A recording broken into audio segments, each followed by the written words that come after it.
आखिर मुझे ये ज़मीन चाहिए ही क्यों थी? मैं तो बस इसे खरीदने को लेकर उत्साहित था।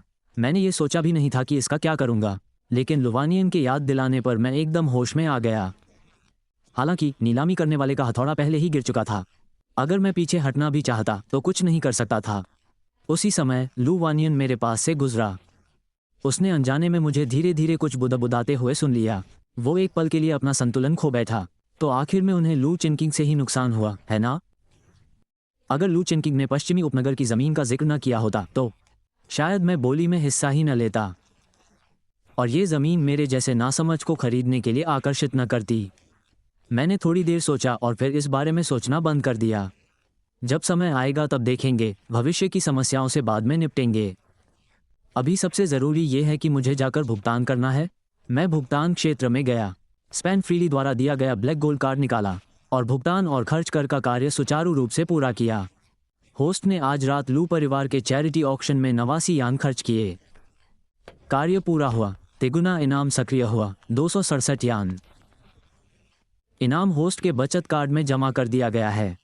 स्पेन फ्रीली ने होस्ट के लिए एक विशेष सुरक्षा दल नियुक्त किया है, जिसमें स्पेन फ्रीली ब्रांडेड 17 सीटों वाली गाड़ी और एक नैनी वैन शामिल है। आज के कार्य के इनाम के बारे में सुनकर मेरी आंखें चमक उठीं। जैसे ही मुझे नींद आने लगी, किसी ने एक तकिया। मैं बस यही सोच रहा था कि मैं इन सभी चीज़ों को सुरक्षित घर कैसे ले जाऊंगा। अब जब स्पेन फ्रीली की सुरक्षा टीम हुआ हवेली में है तो मुझे काफ़ी राहत मिली। लेकिन सिस्टम के अंगरक्षक कहाँ हैं? मैं सिस्टम से पूछने ही वाला था कि अचानक मेरे सामने एक समूह प्रकट हुआ। वे कुल 16 थे, प्रत्येक कम से कम 6 फीट लंबा। वे सीधे मेरी ओर बढ़ रहे थे। स्पेन फ्रीली को कुछ कहने की ज़रूरत नहीं थी। मैंने तुरंत पहचान लिया, ये विशेष रूप से नियुक्त अंगरक्षक ही होंगे। सुरक्षा गार्ड खुले दिल से खर्च कर रहे थे। सभी 16 ने एक साथ मेरा अभिवादन किया। उनकी हरकतें पूरी तरह तालमेल में थीं, लेकिन मुझे बस यही महसूस हो रहा था कि मैंने एक 3 बेडरूम का अपार्टमेंट बना लिया है। उस दिखावे की कोई ज़रूरत नहीं है। ये सब चीज़ें मैंने अभी खरीदी हैं, इन्हें कार में लोड करने में मेरी मदद करो। बस मुझे सुरक्षित घर तक पहुंचा दो। मुझे विश्वास है कि जब तक मैं शर्मिंदा नहीं हूं, तभी दूसरों को असहज महसूस होगा। मेरे 16 अंगरक्षकों ने मेरा सामान ले जाने में मेरी मदद की। संपत्ति के दस्तावेजों का एक बंडल मैंने खुद पकड़ा हुआ था। बाकी सभी फूलदान और हीरे मैंने उनसे उठवाए। अपने 16 अंगरक्षकों के साथ जाने के बाद लू वानियान और उसका समूह वहां आ गया जहां मैं अभी खड़ी थी। वानियान, आज रात मेरे अचानक नाटकीय रूप से प्रकट होने के बारे में तुम्हारा क्या ख्याल है? इसने सबको चौंका दिया। पश्चिमी उपनगरों में वो ज़मीन का टुकड़ा यूं ही नीलाम हो गया। तुम्हारा क्या ख्याल है? पश्चिम की ज़मीन जीत पाना मेरी अपनी काबिलियत है? या क्या तुम्हें लगता है कि तुम लोग ऐसा कर सकते हो? मेरी बात मानो, आज रात की नीलामी में मेरे प्रदर्शन को देखकर तो यही लगता है कि मैं 5 अरब से कम की नहीं हूं। और वो दर्जन भर बॉडीगार्ड हमेशा लू वेनिंग को ये एहसास दिलाते हैं कि वो सिर्फ आम बॉडीगार्ड नहीं हैं। ऐसा कैसे हो सकता है? मैंने सोचा कि शायद मैं उनके साथ काम कर सकती हूँ। उन्होंने पश्चिमी उपनगरों की ज़मीन के लिए इसलिए हाँ कहा क्योंकि जो किंग ने कैजुअली उसका जिक्र किया था, शायद उनके पास कोई योजना भी नहीं है। जब तक हमारा प्रोजेक्ट प्रपोजल अच्छा है, उनके मना करने का कोई कारण नहीं है। जब से मैंने पश्चिमी उपनगरों की वो ज़मीन जीती है, मैं सोच रही हूँ कि ये कितना व्यवहारिक है। आइडिया तो तुम्हारे पास हैं, अगर हम उन्हें साथ ले लें तो मुझे लगता है कि हमें बाद में प्रोजेक्ट फंडिंग की चिंता नहीं करनी पड़ेगी। यहाँ तक कि जिम्मेदार व्यक्ति भी मुझे पार्टनर बनाना बिल्कुल सही फैसला मानता है। उन्होंने बिना सोचे समझे 8 अरब से ज़्यादा खर्च कर दिए। मेरी आर्थिक शक्ति निश्चित रूप से इन रियल एस्टेट दिग्गजों के बराबर है, जिनके पास सदियों का इतिहास है। यह आश्चर्यजनक है। मुझे यह नहीं पता था कि सिर्फ एक नीलामी में भाग लेने से ही मेरे पैसे ने लोगों का ध्यान आकर्षित कर लिया था। अभी 16 अंगरक्षकों के साथ मैं सावधानीपूर्वक शिनु हुआ। हवेली, विशेष रूप से विला नंबर 1 में लौटता हूँ। ये काफ़ी विशाल है, इसलिए 16 अंगरक्षकों के साथ भी पर्याप्त जगह है। मैं अपना सारा सामान अपने कमरे में रख देता हूँ। फिर आप सभी अपने अपने कमरे चुन सकते हैं। मुख्य शयन कक्ष को छोड़कर आप मुख्य अंगरक्षक के नेतृत्व में कोई भी कमरा चुन सकते हैं। 16 अंगरक्षकों के समूह ने नीलामी में खरीदी गई सभी वस्तुओं को सावधानीपूर्वक उठाया और बिना इधर उधर देखे सीधे मेरे शयन कक्ष में चले गए। सब कुछ अपनी जगह पर रखने के बाद वे जल्दी से बाहर आ गए और मेरी मेज पर रखी चीज़ों को देखने लगे। मैंने सभी गहने वॉकिंग क्लोजेट में रख दिए। लाल जेड फीनिक्स आभूषण मांगा, मैंने उसे वहीं अपने कमरे में रख दिया। मेज पर रखी अन्य वस्तुएं जैसे टेबल और छोटी मोटी सजावटी वस्तुएं वॉकिंग क्लोजेट में रख दी। कार्य जारी किया गया है। कृपया आज रात आधी रात से पहले 5 मिलियन खर्च करें। आवश्यकता कार्ड को अपने बाएं हाथ से स्वाइप करें, इनाम अनलॉक हो जाएगा। जब मैं सुबह उठा और खर्च करने वाले टास्क पर यह अतिरिक्त आवश्यकता देखी तो मैं अवाक रह गया। क्या ये सटेप गेम जैसा नहीं है? पहले बाएं पैर से बाहर निकलो और फिर गिर जाओ। ये लगभग उसी मजाक जैसा है। खैर, मैंने मन ही मन बड़बड़ाया। सिस्टम चाहे जो भी आवश्यकता दे, भले ही मैं आपत्ति करूं, मुझे निर्देशों का पालन तो करना ही होगा। कम से कम मुझे कार्ड स्वाइप करते समय बाएं हाथ का इस्तेमाल करना याद रखना है। यह इतना मुश्किल नहीं है। मैंने घर पर आराम से नाश्ता किया, फिर उस जगह के लिए गाड़ी चलाई जहां मैंने पहले किराए पर लिया था।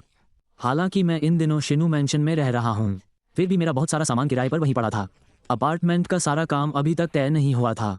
अब जब मैंने नौकरी छोड़ दी है और मेरे साथ 16 बॉडीगार्ड हैं, तो मैं जल्द से जल्द सारा सामान बाहर निकालना चाहता हूं, ताकि मकान मालकिन जगह खाली कर सके और आसानी से नया किराएदार ढूंढ सके। आप लोग यहीं इंतजार कीजिए, सारा सामान पैक करने के बाद मैं आपको कॉल करूंगा। 16 अंगरक्षक मेरे साथ आना चाहते थे, लेकिन मैंने उन्हें रोक दिया क्योंकि अपार्टमेंट छोटा सा एक बेडरूम का था। 16 बड़े अंगरक्षकों का एक साथ अंदर आना बहुत भीड़भाड़ वाला हो जाता और मेरे पास बहुत सारा निजी सामान था, इसलिए मैंने खुद ही पैकिंग करना बेहतर समझा।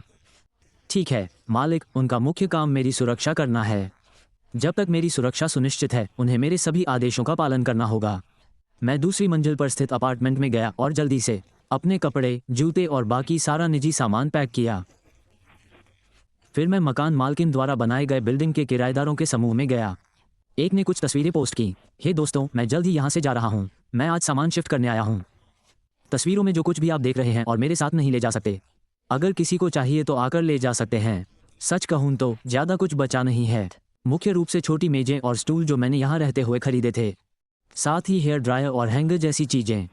शायद ही कोई मेरे पुराने कपड़े या जूते चाहेगा। मैं बस बचे खुचे सामान को सूटकेस में पैक करूंगा और कहीं रख दूंगा, बाद में दान कर देना। जैसे ही मैंने बोलना शुरू किया, ग्रुप में कई लोग बातें करने लगे। कुछ लोग जानना चाहते थे कि मैं क्यों जा रहा हूँ, कुछ लोग ये भी जानना चाहते थे कि मैं कहाँ जा रहा हूँ, और कुछ ने व्यंग्य से पूछा कि क्या मैं अमीर हो गया हूँ और अब गरीब लोगों के साथ नहीं रहना चाहता। मैंने उन संदेशों को नज़रअंदाज कर दिया और सीधे ग्रुप में पोस्ट कर दिया। मैं 1 घंटे तक अपार्टमेंट में इंतज़ार करूंगा, इसलिए अगर आपको कुछ चाहिए तो अगले 1 घंटे में आकर ले जाइए। हालांकि मेरे पास पहले ज़्यादा पैसे नहीं थे, मैंने जो भी चीज़ें खरीदी सबकी तुलना करके चुनी थी, इसलिए गुणवत्ता कीमत के हिसाब से बिल्कुल सही है। इसीलिए जब मैंने तस्वीरें पोस्ट की तो बहुत से लोगों ने तुरंत काम से वापस आ जाएंगे। इस समय का फ़ायदा उठाते हुए मैंने मकान मालकिन को फ़ोन किया। उन्होंने तुरंत जवाब दिया, हेलो नौजवान, क्या हालचाल है? मकान मालकिन की दयालु और जोशीली आवाज़ स्पीकर से आई, जिससे मेरा मूड तुरंत अच्छा हो गया। उस बारे में, मकान मालकिन, मैंने पहले भी फ़ोन किया था कि मैं जा रहा हूं और मैं आज सामान शिफ्ट करने आया हूं। जब भी आपको सुविधाजनक लगे, मैं आपको चाबी दे दूंगा। ओह, मैं अभी राजधानी में नहीं हूं। हाय, इस युवक के बारे में क्या ख्याल है? मेरी पोती राजधानी में है। मैं उसे बता दूंगा और जल्द ही आपको उसकी संपर्क जानकारी भेज दूंगा। बस उसे चाबी दे दीजिए। ठीक है। जब मैंने चाबी लौटाने की बात कही, तब मकान मालकिन को याद आया कि वह यात्रा पर है। उसे बार बार लग रहा था कि वह कुछ भूल गई है और पता चला कि वह घर की चाबियां भूल गई थी। ठीक है, तो कृपया मुझे उसका नंबर भेज दीजिए और मैं उससे संपर्क कर लूँगा। ठीक है, मैं फ़ोन रख रहा हूँ। 1 मिनट रुकिए, मैं अभी भेज देता हूँ। ज़्यादा देर नहीं हुई और उस महिला ने मुझे एक फ़ोन नंबर और एक वॉइस मैसेज भेजा। युवक, यह मेरी पोती का नंबर है, बस उसे कॉल कर दीजिए। मैंने मकान मालकिन को ओके इमोजी के साथ जवाब दिया। मैंने सीधे उसके भेजे गए फ़ोन नंबर पर क्लिक किया। पहली कॉल कट गई। मैं उलझन में था, लेकिन अजनबियों की कॉल का रिजेक्ट होना आम बात है, इसलिए मैंने फिर से कॉल किया। मैंने खुद को शांत करने की कोशिश की। रीडायल। सौभाग्य से दूसरी कॉल लग गई। हेलो, मैं मिस फैंगशिंग की किराएदार हूँ। आपकी दादी ने मुझे यह नंबर दिया था। मैं घर खाली करने की योजना बना रही हूँ। मुझे चाबियाँ वापस करनी है। लेकिन मकान मालकिन, आपकी दादी बीजिंग में नहीं है। उन्होंने मुझे आपसे संपर्क करने के लिए कहा है। क्या आप मुझे बता सकती हैं कि मैं आपको चाबियाँ कैसे वापस करूँ? क्या मैं उन्हें डाक से भेजूँ या व्यक्तिगत रूप से दूँ? दोनों तरीके चलेंगे, बस दोबारा कॉल कटने से बचने की कोशिश कर रही हूँ। मैंने तुरंत अपना परिचय दिया, फिर जल्दी से स्थिति बताई। दूसरी तरफ वाला व्यक्ति स्पष्ट रूप से हैरान था। कुछ देर बाद आखिरकार उसने बात की। मैं लू वानन हूँ। रुको, क्या? लू वान, लू के नीलामी घर से। लू वान, तभी मुझे याद आया, इसीलिए उसकी आवाज़ अभी इतनी जानी पहचानी लग रही थी। मिस लू, है ना? क्या संयोग है? तो मिस लू, क्या आप चाहेंगी मैं चाबियाँ ईमेल कर दूंगा या खुद आकर दे दूंगा। मुझे सुशाओ से कुछ बात करनी है, तो चलिए मिलते हैं। लुवानियन भूला नहीं था, मेरे पास पश्चिमी उपनगरों में अभी भी ज़मीन का एक टुकड़ा है। ठीक है, कब, कहाँ मिलें? आज दोपहर 3 बजे वेस्टर्न कैफ़े में। अभी मेरे पास कोई काम नहीं है, बस बहुत व्यस्त शेड्यूल है। मैंने बिना किसी हिचकिचाहट के हाँ कर दी। लुवानियन से बात खत्म करने के बाद मुझे अचानक सीढ़ियों से कुछ आवाज़ सुनाई दी। मैंने झांक कर देखा तो सामने वाला घर दिख रहा था। सामने वाला घर दादी का भी है। कभी कभी हम साथ में गेम खेलते हैं, ऑनलाइन मैच वगैरह। कुछ समय बाद हम दोस्त बन गए। यकीन नहीं होगा, बिनान। मैंने अभी नीचे पोस्ट देखी। वो क्लासिक सफ़ेद मॉडल मुझे बहुत पसंद आई। बहुत जलन हो रही है, जिशोबो ने कहा। उसने मुझे पकड़कर खिड़की की तरफ खींच लिया ताकि मैं नीचे देख सकूं। ओह, क्या ऐसा हो सकता है कि वो कार असल में मेरी है, लेकिन मैंने ये बात ज़ोर से नहीं कही। आखिरकार जब मैं ये बात उठाऊंगी तो शायद गिशाबो को भी यकीन नहीं होगा। अगर तुम्हें जलन हो रही है तो बस मेहनत करो और पैसे कमाओ। इतनी मेहनत करो कि एक दिन तुम भी इसे खरीद सको। ईर्ष्या से उतना संतोष नहीं मिलता जितना खुद का मालिक होने से मिलता है। कहना तो आसान है, घर के लिए पैसे बचाना सबसे ज़रूरी है। राजधानी में घर खरीदना आसान नहीं है। इसके बारे में ज़्यादा मत सोचो, तुम यहाँ पहले आए हो। इस कमरे में मकान मालिक द्वारा दिए गए उपकरणों और फर्नीचर को छोड़कर बाकी सब कुछ है। बाकी जो तुम्हें पसंद है ले लो। मैंने तो बड़े दिल से कहा था। क्या तुम सच कह रहे हो? मुझे ये सब याद है। तुम्हें इन्हें चुनने और खरीदने में बहुत समय लगा। मेरी नज़र तो इनमें से कई चीज़ों पर थी। क्या तुम बहुत दूर जा रहे हो? तुम ये सब पीछे छोड़ रहे हो?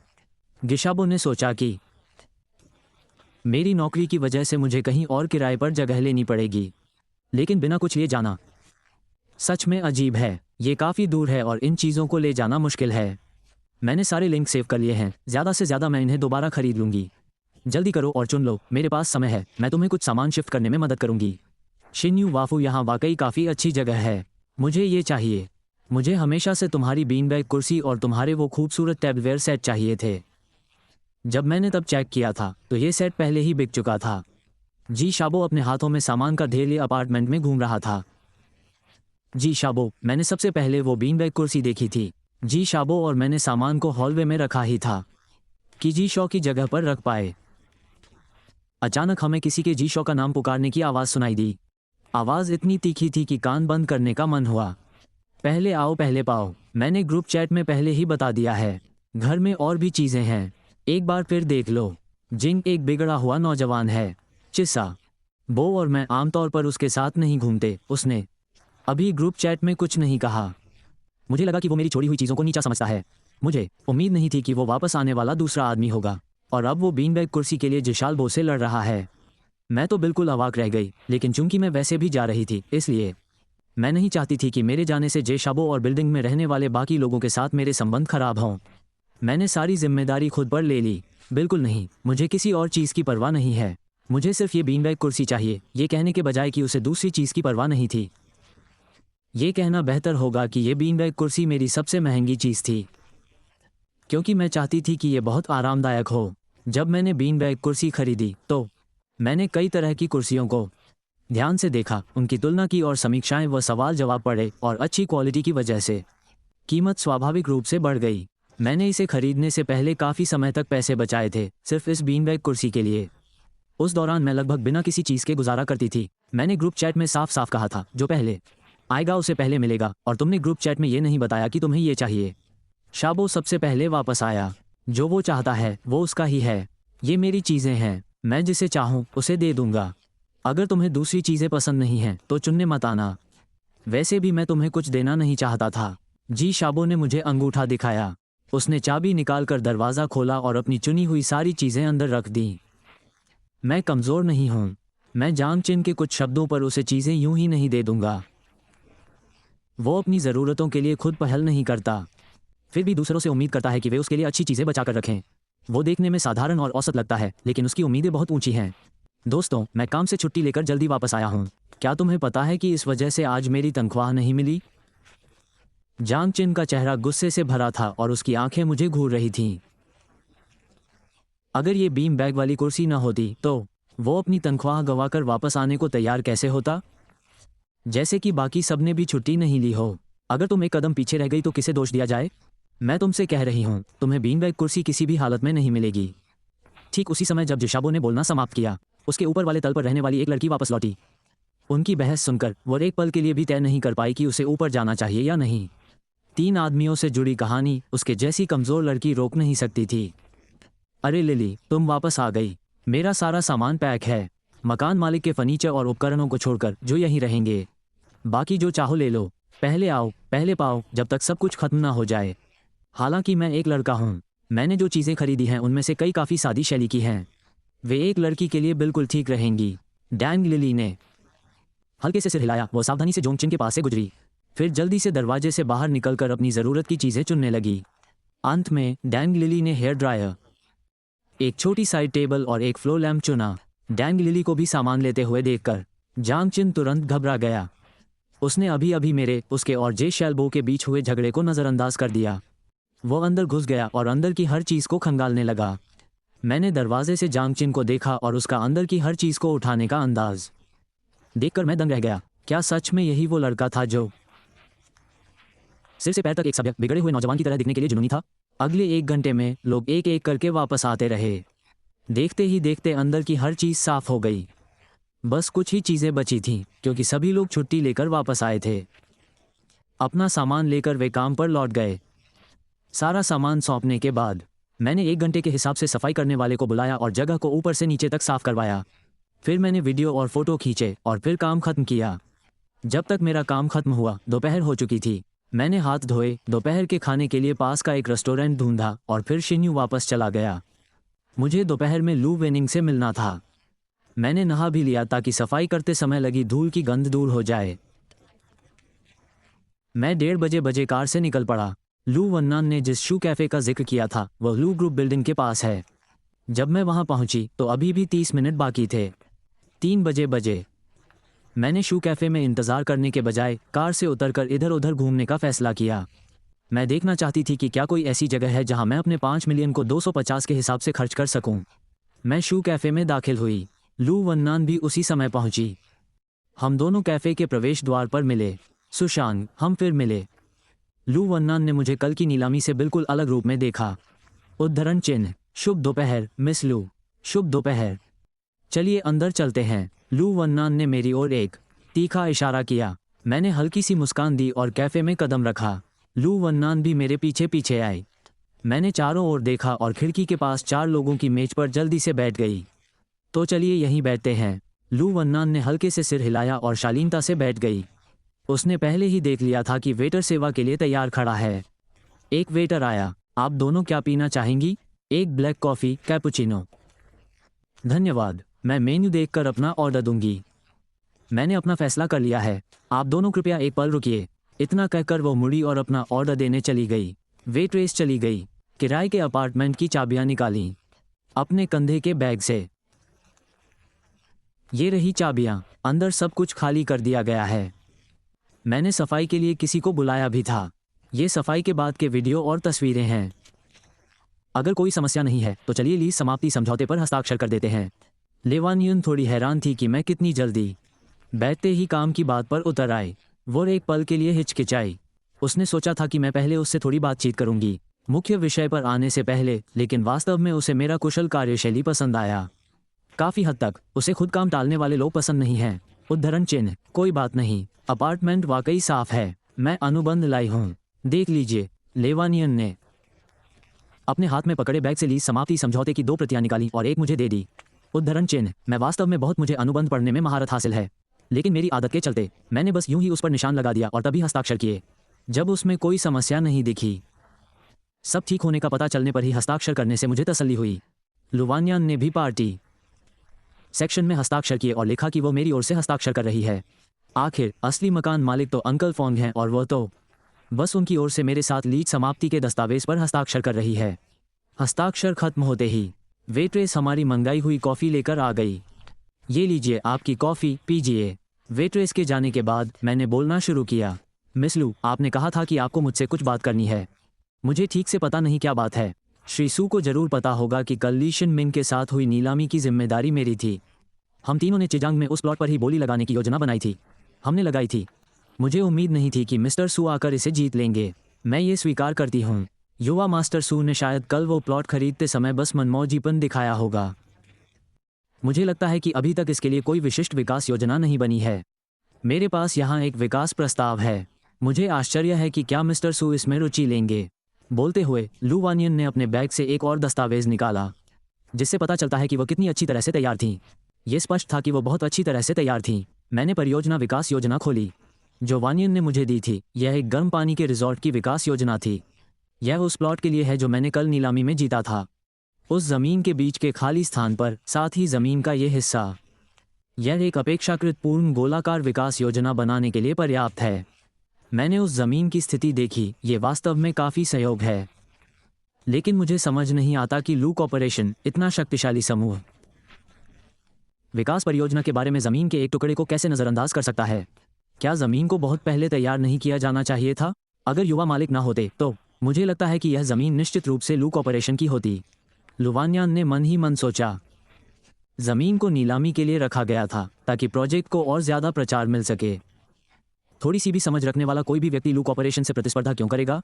कौन जानता था कि मुझ जैसा अप्रत्याशित व्यक्ति अचानक इसमें कूद पड़ेगा। असल बात तो यह है कि मैंने इसे नीलामी में जीत लिया। लुवानियान के शब्दों से यह वाकई निराशाजनक है। मैंने 3 बातें पकड़ी, व्यंग्य, 3 बातें दांत पीसना और 4 बातें लाचारी। मैंने अपनी नाक रगड़ी। मैंने इस बारे में ठीक से सोचा ही नहीं। असल में सहयोग के बारे में हर बात पर बातचीत हो सकती है। सबसे बुरी स्थिति में अगर भविष्य में कोई और नीलामी होती है तो मैं आपसे प्रतिस्पर्धा नहीं करूंगी। युवा मालिक सू सोच रहे हैं कि उन्हें एक और मौका मिलेगा। मैं कुछ नहीं कह रही। मैं इसका वादा नहीं कर सकती। हम विषय से भटक रहे हैं, है ना? हम अभी जिस बारे में बात कर रहे हैं, क्या वह पश्चिम उपनगर के गर्म पानी के रिजॉर्ट के साथ मिलकर काम करने का मामला है? कोई बात नहीं, लेकिन सहयोग कैसे करें, इस बारे में हमें कुछ बातें स्पष्ट करनी होंगी। सच कहूं तो ज़मीन के लिए बोली लगाते समय मैंने ज़्यादा सोचा नहीं था। अगर लू वानन मेरे पास साझेदारी के लिए ना आती तो शायद मैं ज़मीन दोबारा बेच देता। लेकिन लू कॉर्पोरेशन के साथ साझेदारी भी एक अच्छा विकल्प है। जब तक मैं आराम से पैसा कमा सकता हूं तब तक ठीक है। मैंने किसी से अनुबंध का मसौदा तैयार करवाया है। युवा मास्टर सू इसे देख सकते हैं। मैंने परियोजना प्रस्ताव नीचे रख दिया और लूनन द्वारा लाया गया नया अनुबंध उठा लिया। मुझे ये स्वीकार करना होगा कि 25 वर्ष की आयु में लू वानन का लू कॉर्पोरेशन के सीईओ पद पर होना वाकई सराहनीय है। उनकी क्षमताएं निर्विवाद हैं, लेकिन इस अनुबंध में मुझे जल्दी ही एहसास हो गया कि परियोजना में मेरी भूमिका बहुत सीमित है। मेरी ज़मीन कुल विकास क्षेत्र का कम से कम 10% हिस्सा है, लेकिन मुझे मिलने वाला लाभ का वास्तविक हिस्सा केवल 5% है। और परियोजना विकास के दौरान मेरी ज़मीन को विकसित करने का अधिकार पूरी तरह से लू ग्रुप के नियंत्रण में होगा। इस अवधि की विकास योजना के दौरान मैं किसी भी बात पर आपत्ति नहीं कर सकता। सच कहूँ तो मुझे लगता है कि लुवानियान मुझे एक आसान शिकार समझता है। इस बारे में क्या ख्याल है? मैं ईमानदारी से इन विकास परियोजनाओं को अच्छी तरह से नहीं समझता। अगर आप मेरा फ़ायदा भी उठाते हैं तो शायद मुझे पता भी नहीं चलेगा। लेकिन मुझे वास्तव में किराए की वसूली की चिंता है। मैं आपकी परियोजना में शामिल नहीं होऊंगा। मैं आपकी योजना का पालन कर सकता हूं और एक टीम नियुक्त कर सकता हूं रिजॉर्ट बनाने के लिए। फिर आपको बस मुझे हर तिमाही किराया देना होगा। बस इतना ही काफ़ी है। मेरा मानना है कि लू कॉर्पोरेशन को इतनी कम राशि का किराया देने में असमर्थ नहीं होना चाहिए। ऐसा नहीं हो सकता कि आप इतना किराया वहन न कर सकें। परियोजना में हिस्सेदारी लेना अच्छा लग सकता है, लेकिन रिजॉर्ट के लाभ कमाने से पहले ये लू ग्रुप को ज़मीन मुफ्त में देने जैसा है। इससे कोई आय नहीं होगी। इसे किराए पर देना अलग बात है। पट्टा अनुबंध प्रभावी होने के क्षण से ही लू ग्रुप को समय पर किराया देना होगा। इससे कोई फर्क नहीं पड़ता कि चाहे कम हो या ज़्यादा, मुझे बस नियमित आमदनी चाहिए। लुवान भी हैरान थी कि मैंने खुद को ऐसा प्रस्ताव दिया। वो पूरी तरह अवाक रह गई। किसी ने भी ऐसा प्रस्ताव नहीं रखा, क्योंकि जो लोग सहयोग करना चुनते हैं उनके पास विकास परियोजनाओं के लिए धन नहीं होता। युवा मालिक सू का प्रस्ताव वाकई अनोखा है, लेकिन ये परियोजना सिर्फ मेरे हाथ में नहीं है। मुझे वापस जाकर अन्य बोर्ड सदस्यों से इस बारे में बात करनी होगी और मिलकर चर्चा करनी होगी। फिर मैं युवा मालिक सू को जवाब दूंगी। जो भी ठीक लगे। मुझे कोई जल्दी नहीं है। मुझे उस थोड़े से पैसे की ज़रूरत नहीं है। परियोजना विकास जब भी हो मुझे कोई फ़र्क नहीं पड़ता। लेकिन लू कॉर्पोरेशन के लिए समय ही पैसा है। लू वानियान ने ब्लैक कॉफ़ी का आखिरी घूंट लिया और मुझे अलविदा कहा। समूह की सीईओ होने के नाते लुवानियान का समय पल पल गिना जाता है। मेरे साथ कॉफ़ी पीने में इतना समय देना बहुत ही दुर्लभ बात है। जाने से पहले वो बिल देना नहीं भूली। मैंने अपना कैपुचिनो ख़त्म किया और फिर धीरे धीरे कैफ़े से बाहर निकल गया। अभी मुझे एक बहुत ही बढ़िया विंटेज आर्ट्स पुरुषों के कपड़ों की दुकान मिली। इस दुकान की मालकिन एक सलीके से सजी धजी अधेड़ उम्र की महिला है। उनका नाम जुंगे किंग है। उन्होंने एक फिटिंग वाली चांगुम पहनी हुई थी। उनका मेकअप बहुत ही खूबसूरती से किया गया था। अगर उन्होंने खुद मुझे न बताया होता कि उनकी उम्र 50 से ज़्यादा है तो मैं उन्हें सिर्फ 30 साल की समझती। जब बात विंटेज पुरुषों के फैशन की आती है तो मैं ऐसी जगह देखने से खुद को रोक नहीं पाती। कॉफ़ी के बाद मैं तुरंत वहाँ गई, लेकिन समय की कमी के कारण मैंने कुछ नहीं खरीदा। जाने से पहले मैंने जांग याकिम से थोड़ी देर बात की। पुरुषों की दुकान से निकलकर मैं उस जगह की ओर चली जहाँ मैंने पहले गाड़ी पार्क की थी। थोड़ी ही देर में मैं वहाँ पहुँच गई। जैसे ही मैं अपनी चाबियाँ लेकर दरवाज़ा खोलने वाली थी, अचानक किसी ने ज़ोर से मेरा नाम पुकारा। मुड़कर देखा तो सुशिंगिन हाथ हिला रही थी। यहाँ क्या कर रहे हो? यहाँ क्यों आए हो? क्या तुम्हें पता है कि यह कैसी जगह है? ये तुम्हारी जगह नहीं है, यहाँ लुक ग्रुप का टावर है। ज़्यादातर इलाका ऊंची इमारतों से भरा है। यहाँ ज़्यादातर वाइट कॉलर कर्मचारी रहते हैं। अंदर दिन रात काम में लगे रहते हैं। लेकिन एस ग्रुप के लोग आमतौर पर इस गली में नहीं घूमते। मैं पक्का नहीं कह सकता क्योंकि मैं यहाँ से चला गया हूँ। सुशिंग के हाव भाव देखकर लगता है कि मैंने अभी अभी ल्यू कॉर्पोरेशन के CEO के साथ कॉफ़ी पी है। शायद वो सोचेंगे कि मैं झूठ बोल रहा हूँ। शान कल डिस्चार्ज हो जाएगा। परसों दादाजी का 80वां जन्मदिन है। तुम आज मेरे साथ चलोगे? मैं तुम्हारे लिए सूट मंगवा दूंगा। तुम दादाजी के जन्मदिन की दावत में भी जाओगे? नहीं जा रहा। मुझे तो मुसीबत में पड़ने की आदत है। ये मत सोचो कि मुझे नहीं पता। सुख की देखभाल करने के लिए वे दावत में मुझे आधिकारिक तौर पर अपना गोद लिया हुआ बेटा घोषित करने की योजना बना रहे हैं, ताकि मुझे सुपरिवार का हिस्सा माना जाए, लेकिन सिर्फ गोद लिए हुए बेटे के रूप में। भले ही मुझे अरबपति होने का रुतबा हासिल करने की आज़ादी न हो, मुझे परवाह नहीं है लोग मुझे किस तरह का इंसान समझते हैं। पैसा। उन्हें उम्मीद है कि हर कोई उन्हें पसंद करेगा। तुम्हारे माता पिता के बेटे। अगर तुम दादाजी के जन्मदिन की दावत में नहीं जाओगे तो शाही राजधानी के सभी कुलीन वर्ग हमारे परिवार को कैसे देखेंगे? सुशिन्यान ने भौहें चढ़ाते हुए सोचा कि मैं बेवजह जिद कर रहा हूँ। दादाजी, आप शाही राजधानी के सभी कुलीन वर्गों से क्यों नहीं पूछते? कौन जानता है कि मैं जल्द ही आने वाला हूँ? मैं 21 सालों से सुपरिवार का बदला हुआ बेटा रहा हूँ। और आप कहते हैं कि मैं सुपरिवार का बेटा हूँ। जब से आपने मुझे पाया है, क्या आपने कभी मेरी महत्ता सुनी है? क्या आपने कभी पूछा है कि मैं कैसा हूँ? सुशान को हर महीने कितना भत्ता मिलता है? आपने मुझे कितना दिया? आपने उसे हर साल जन्मदिन पर क्या उपहार दिए? और आपने मुझे कभी क्या दिया? ये सब मेरा होना चाहिए था। मैं पहले ही इतना उदार रहा हूँ कि मैंने उससे इसे वापस नहीं मांगा। भले ही मैं इन सभी वर्षों में आपके साथ नहीं रहा, खून का रिश्ता तो अभी भी है। चीज़ें निष्पक्ष होनी चाहिए, है ना? मैं और किसी चीज़ के बारे में बात नहीं करूंगा, सिर्फ भत्ते के बारे में। सुशिन्यान ने सुना मुझे हर महीने 10 लाख मिलते हैं। मैं इस साल 21 साल का हो गया हूँ, यानी 252 महीने, हर महीने 10 लाख। मेरे जैविक माता पिता और मेरी सगी बहन के हिसाब से कुल 252 लाख। क्या आपको मुझे इसकी भरपाई नहीं करनी चाहिए? मैं अभी जो कुछ भी कह रहा हूँ उससे सुसान की सारी बातें दब रही हैं। उसने अपना मुंह खोला लेकिन अंत में एक शब्द भी नहीं बोला। भत्ते के रूप में 200 करोड़ से ज़्यादा। सुसान ने भी जवाब देने की हिम्मत नहीं की। सुपरिवार शाही राजधानी में शायद जाना माना हो, लेकिन इतनी बड़ी रकम जुटाना वाकई बहुत मुश्किल है। उनकी ज़्यादातर मौज मस्ती तो कंपनी के खातों में ही लगी रहती है। उनके अपने खातों में, सच कहूँ तो, ज़्यादा पैसा नहीं है। हर किसी के पास मेरे जैसी निर्दयी व्यवस्था नहीं होती जिसके पीछे एक बेरहम व्यवस्था उनका साथ दे रही हो। ठीक है, मैं पहले भी कई बार कह चुका हूँ कि मैं सुपरिवार में वापस नहीं लौटूंगा। अगर भविष्य में तुम मुझे देखो तो बस ऐसा दिखावा करना कि तुम मुझे नहीं जानते। मैं सच में तुमसे तंग आ चुका हूँ। हमेशा मुझे डांटती रहती हो। आखिर तुमने तो मुझे पाला पोसा भी नहीं, तो मुझे समझ नहीं आता कि मुझे कृतघ्न क्यों कहती रहती हो। मैं सुशिन्यान के पास से गुजरी और कायन की पैसेंजर सीट पर बैठ गई। मैंने हल्के से एक्सीलरेटर दबाया और तेज़ी से गाड़ी चला दी। वो वैन जिस पर मैं बेफिक्र होकर पैसे खर्च कर सकती थी मेरे ठीक पीछे थी। मुझे गाड़ी चलाते देख सुशिन्यान असमंजस में थी। मुझे पोर्श खरीदने के लिए पैसे कहाँ से मिले? लेकिन इससे पहले कि वो ज़्यादा सोच पाती, उसका फ़ोन बजने लगा। उसने कॉल उठाया। सुशिन्यान की निखरीली आवाज़ तुरंत उसके कानों में गूंजी। पहली बार सुशिन्यान को सच में थोड़ी झुंझलाहट हुई। मुझे नहीं पता इसके बाद सुशिन्यान के साथ क्या हुआ। मुझे बस पैसे खर्च करने की फ़िक्र थी, इसलिए मैं शहर की मशहूर एंटीक स्ट्रीट की तरफ चली गई। एंटीक की कीमत बढ़ती है या नहीं, ये मायने नहीं रखता। मेरा मकसद तो बस पैसे खर्च करना है। मैंने अपनी गाड़ी पास के एक पार्किंग 16 में खड़ी कर दी।